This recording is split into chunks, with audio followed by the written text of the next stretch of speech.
Praise lord friends, నిన్నటి రోజున ఒక మిషనరీ ఖమ్మం ప్రాంతంలో అనుకోని రీతిగా మరణించడం జరిగింది. యవనస్తుడు ఛత్తీస్గఢ్ ప్రాంతం నుంచి వచ్చి అక్కడ మిషన్ వర్క్ చేస్తూ ఉన్నాడు. సో తల్లిదండ్రులకు ఇన్ఫామ్ చేయడం జరిగింది. తల్లిదండ్రులు వచ్చి వారు చెప్పిన విశ్వాసపు మాటలు విన్నప్పుడు చాలా ఆశ్చర్యం వేస్తుంది.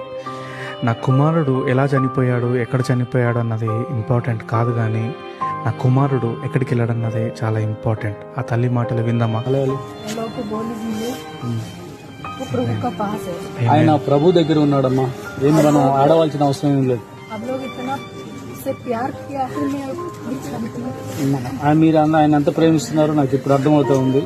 నిజంగా ఆయన దేవుని పని చేశాడని నేను నమ్ముతున్నాను. మనం ఒకటే నమ్మాలి, ఆయన ప్రభుతో ఉన్నాడు. నేను నమ్ముతున్నాను ఆయన ప్రభుతో ఉన్నాడని.